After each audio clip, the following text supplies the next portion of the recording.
বন্ধুরা, welcome to চাস sports Bangla. আজ মেনলি যে টপিকস নিয়ে আলোচনা করবো সেটা হচ্ছে কেকেআরের target player. Maybe KKR IPL 2025-এ মেগা অকশনে কোন প্লেয়ারগুলোকে টার্গেট করতে চলেছে, বড় রিপোর্ট সোর্স থেকে যে রিপোর্টগুলো আসে কেকেআর ম্যানেজমেন্ট সোর্স থেকে, সেগুলো নিয়ে আজ আলোচনা করবো যে কেকেআর কোন প্লেয়ারগুলোর উপরে টার্গেট করবে।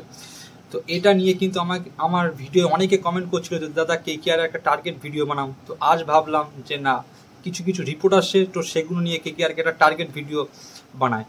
তো প্রথম আলোচনা করব যে কেকেআর মেগা অকশনে কোন ফাস্ট বোলারকে টার্গেট করবে। দেখো, আমরা সবাই জানি যে কেকেআর বরাবরই কিন্তু একটা ওভারসিজ ফাস্ট বোলারের উপর কিন্তু অল আউট বিট করে। তো এবার কিন্তু যে বড় রিপোর্ট আসছে যে কেকেআর কিন্তু মিচেল স্টার্ককে কিন্তু রিলিজ করবে। কারণ দেখো, মিচেল স্টার্ক কিন্তু সে কিন্তু প্রচুর অ্যামাউন্ট নিয়ে কিন্তু সে কিন্তু খেলেছে 2024 যে সিজনটায়।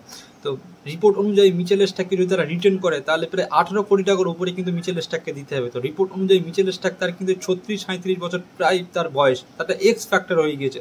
তো কেকেআর চায় যে একটা ইয়াং প্লেয়ার 32-33 এরকম বছর প্লেয়ারের উপরে কিন্তু ইনভেস্ট করতে। তো রিপোর্ট অনুযায়ী মিচেল স্টার্ককে কিন্তু তারা কিন্তু রিলিজ করবে, আর মিচেল স্টার্ককে রিপ্লেসমেন্ট হিসেবে কিন্তু তারা কিন্তু জোফরা আর্চারের পিছনে কিন্তু টার্গেট করতে চলেছে। বড় রিপোর্ট আসছে যে কেকেআর জোফরা আর্চারের জন্য কিন্তু 14 থেকে 15 কোটি টাকা কিন্তু আলাদা করে একটা পার্স রেখে দিয়েছে জোফরা আর্চারের পিছনে বিট করার জন্য।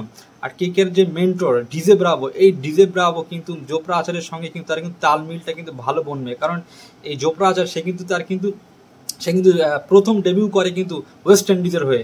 আর তোমার ডিজে ব্রাভো সে কিন্তু জোফরা আর্চারকে ভালো রকম বোঝে, তার সঙ্গে কিন্তু গাইড করতে পারবে। তো রিপোর্ট অনুযায়ী জোফরা আর্চারকে কেকেআর কিন্তু টার্গেট করতে চলেছে ওভারসিজ ফাস্ট বোলার হিসেবে। দুটো নাম উঠে আসছে, জোফরা আর্চার যদি না পায় তাহলে কিন্তু কেকেআর কিন্তু ট্রেন্ট বোল্ট, এই ট্রেন্ট বোল্টের উপরেও কিন্তু তারা কিন্তু বিট করবে। কারণ কেকেআর জোফরা আর্চার আর ট্রেন্ট বোল্ট এই দুটো প্লেয়ারের উপরে কিন্তু কেকেআর কিন্তু নজর আছে, যেটা বড় সোর্স থেকে রিপোর্ট আসে। আর কেকেআর এবার কিন্তু আন্ডে রাসেলকে কিন্তু রিপোর্ট অনুযায়ী কিন্তু তাকে কিন্তু রিলিজ করে কিন্তু তাকে তার উপরে right two match card use করতে পারে। আর আন্ডে রাসেলের অ্যাকচুয়ালি কিন্তু প্রায় 37 বছর প্লাস তার বয়স। আন্ডে রাসেল হয়তো আর 2 বছর খেলতে পারবে। তো তারাই কিন্তু এই মেগা অকশনে একটা প্লেয়ারকে কিন্তু পারচেস করে কিন্তু রাসেলের মতন তাকে কিন্তু গ্রুম করতে চায়। রিপোর্ট অনুযায়ী তারা কিন্তু রোবমান পয়েলকে কিন্তু টার্গেট করতে চলেছে। আমি কিন্তু একটা ভিডিওয় বলেছি যে কেকেআর কিন্তু রোবমান পয়েলের উপরে কিন্তু টার্গেট করতে পারে। নেক্সট সিজন যে 2024-এ মিনি অকশনটা হয়েছিল, রোবমান পয়েলের উপরে কিন্তু কেকেআর কিন্তু প্রায় অল আউট বিট করেছিল। তো রিপোর্ট অনুযায়ী রোবমান পয়েলকে কিন্তু রাসেলের ব্যাকআপ হিসেবে টার্গেট করতে চলেছে। গ্লেন ম্যাক্সওয়েলকে কিন্তু টার্গেট করতে পারে, কারণ গ্লেন ম্যাক্সওয়েলকে কিন্তু আরসিবি কিন্তু 100% কিন্তু রিলিজ করতে চলেছে, রিলিজ অলরেডি করে দিয়েছে। তারপরে লিয়াম লিভিংস্টন, পাঞ্জাব কিংস 100% কিন্তু লিয়াম লিভিংস্টনকে রিলিজ করবে। তো লিয়াম লিভিংস্টনকে কিন্তু কেকেআর টার্গেট করতে পারে। মুম্বাই ইন্ডিয়ান্সের যে টিম ডেভিড, এই প্লেয়ারটাওকে কিন্তু মুম্বাই ইন্ডিয়ান্স হয়তো রিলিজ করবে। যদি মুম্বাই ইন্ডিয়ান্সের টিম ডেভিডকে রিলিজ করে তাহলে কিন্তু কেকেআর এই 4টে অলরাউন্ডার প্লেয়ারের মধ্যে অন্তত 2টো প্লেয়ার কিন্তু তারা কিন্তু পারচেস করবে। সেটা রোবমান পয়েল হতে পারে, সেটা লিয়াম লিভিংস্টন হতে পারে, সেটা টিম ডেভিড হতে পারে, আর সেটা গ্লেন ম্যাক্সওয়েল হতে পারে। বড় রিপোর্ট যে ইন্ডিয়ান একটা কেকেআর একটা অলরাউন্ডার প্লেয়ারকে টার্গেট করতে পারে, যেটা রিপোর্ট অনুযায়ী কেকেআর কিন্তু একটা ইন্ডিয়ান অলরাউন্ডার প্লেয়ারের উপরে কিন্তু টার্গেট করবে। কারণ ভেঙ্কটেশ আয়ারকে কিন্তু কেকেআর কিন্তু রিলিজ করতে চলেছে। কারণ ভেঙ্কটেশ আয়ারকে কিন্তু তারা কিন্তু রিটার্ন করতে পারবে না। কেকেআরের যে 7-8টা বড় প্লেয়ার আছে তার মধ্যে কিন্তু ভেঙ্কটেশ আয়ারকে তারা রিটার্ন করতে চাইলেও কিন্তু রিটার্ন করতে পারবে না।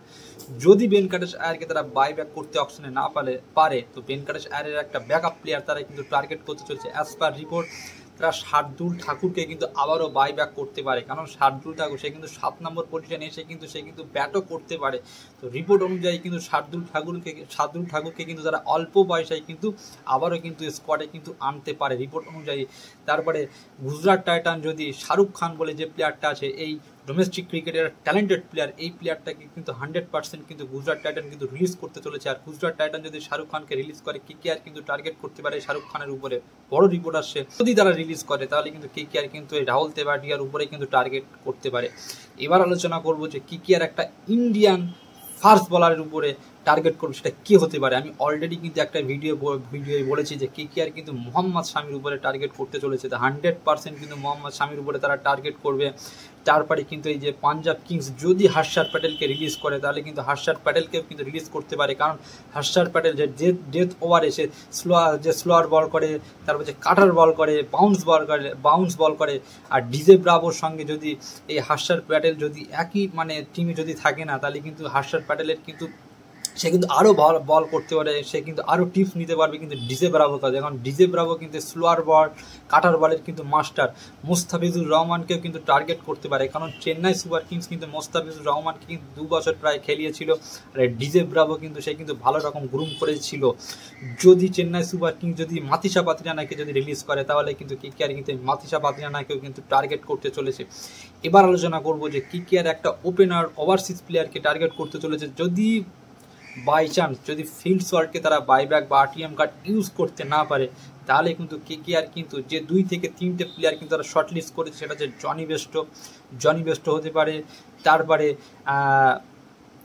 এই যেরকম Delhi capitals Jake Fraser McGurk, এই প্লেয়ারকে যদি রিলিজ করবে 100%, যদি জেক ফ্রেজার ম্যাকগ্রাকে রিলিজ করে তাহলে কেকেআর কিন্তু টার্গেট করতে পারে, কারণ Jake Fraser McGurk, Jonny Bairstow এরকম একটা প্লেয়ার যদি কেকেআর স্কোয়াডে আসে, সুনীল নারিশ তো ওপেনার করে না, তাহলে ভাই পাওয়ার প্লেতে কিন্তু মানে কি যে রানটা করেছিল নেক্সট সিজনে 60, 70, 80 রান পাওয়ার প্লেতে, সেরকম কিন্তু রান কিন্তু আবার নেক্সট সিজনে আমরা দেখতে পাবো। কেকেআর কিন্তু এরকম একটা প্লেয়ার ওপেনারকে টার্গেট করতে চলেছে। কুইন্টন ডিককেও কিন্তু টার্গেট করতে পারে উইকেট কিপার ব্যাটসম্যান হিসেবে। কেকেআর ওপেনার কিন্তু উইকেট কিপার ব্যাটসম্যানের উপরেই কিন্তু টার্গেট করবে। এবার আলোচনা করবে কেকেআর একটা ওপেনার ইন্ডিয়ান ব্যাটসম্যানের উপরে টার্গেট করতে চলেছে, সেটা হচ্ছে দিল্লি ক্যাপিটালসের প্লেয়ার পৃথ্বী শাহ। এই পৃথ্বী শাহকেও কিন্তু দিল্লি ক্যাপিটালস কিন্তু 100% রিলিজ করবে, আর এই পৃথ্বী শাহকে কিন্তু কেকেআর কিন্তু টার্গেট করতে পারে, কারণ পৃথ্বী শাহকে নিয়ে কিন্তু প্রচুর কন্ট্রোভার্সি হয়েছে। এক তো তার ফিটনেস নিয়ে, তো কেকেআর তাকে কিন্তু গ্রুম করলে, কেকেআর তার পিছনে কিন্তু গাইড করলে, সে কিন্তু ভালো ট্যালেন্টেড প্লেয়ার। তো পৃথ্বী শাহকে কিন্তু তারা কিন্তু টার্গেট করতে চলেছে। তারপরে কেকেআর কিন্তু একটা ইন্ডিয়ান উইকেট কিপার ব্যাটসম্যান, সেটা একটা ধ্রুব জুরেল হতে পারে, ধ্রুব জুরেল, জিতেশ শর্মা, তারপরে এরকম প্লেয়ার বিষ্ণু বিনোদ বলে একটা Mumbai Indians young talented player আছে, এই প্লেয়ারটাকে তারা কিন্তু কেকেআর কিন্তু টার্গেট করতে চলেছে। আর লাস্ট যে বড় আপডেট আসে, কাল কিন্তু ক্রিকবাজ বড় একটা আপডেট দিয়ে দিয়েছে যে মেগা অকশন কিন্তু এবার কিন্তু, আমি কিন্তু 1 মাস আগে তোমাদেরকে বলেছিলাম যে মেগা অকশন কিন্তু এবার ইন্ডিয়ার বাইরে হবে। তো রিপোর্ট অনুযায়ী কিন্তু সৌদি আরবিয়ান, আমি কিন্তু এটাও বলেছিলাম যে সৌদি আরবিয়ান আর না হলে কিন্তু লন্ডন, তাই কিন্তু সৌদি আরবিয়ানে কিন্তু পিসিসিআই কিন্তু 2 দিন মেগা অকশন কিন্তু সৌদি আরবিয়ানে করাতে চলেছে। মেগা অকশন কিন্তু এবার কিন্তু নভেম্বরের লাস্ট উইক, আমি এই কথাটা অন্তত 1 মাস আগে বলেছিলাম যে মেগা অকশন কিন্তু নভেম্বরের লাস্ট উইকে হতে চলেছে, সেটাই কিন্তু গতকালকে কিন্তু আপডেট দিয়ে দিয়েছে। তা আমি তোমাদের আগেই কিন্তু এই রিপোর্টগুলো সব কিছু যেগুলো কিন্তু এখন ক্রিকবাজ দিয়েছে, সব কিছু তোমাদের আগে 1 মাস আগে কিন্তু আমি আপডেট দিয়ে দিয়েছিলাম। তো এইরকম আপডেট আগে পাওয়ার জন্য প্লিজ চ্যানেলটা সাবস্ক্রাইব করবে। আর ভিডিওটা একটাই রিকোয়েস্ট, তোমরা ভিডিও দেখছো বাট লাইক করছো না, তোমাদের কাছে একটাই রিকোয়েস্ট, ভিডিওটা লাইক করবে আর ভিডিওটা ধৈর্য ধরে শেষ পর্যন্ত দেখবে। তো আজ এই পর্যন্ত কেকেআরের টার্গেট প্লেয়ার নিয়ে আলোচনা করলাম। তো কেকেআর নিয়ে যখনই কোনো আপডেট আসবে তখনই আমি তোমাদের সামনে শেয়ার করব, তার জন্য চ্যানেলটা সাবস্ক্রাইব করবে। আজ এই পর্যন্ত, বাই।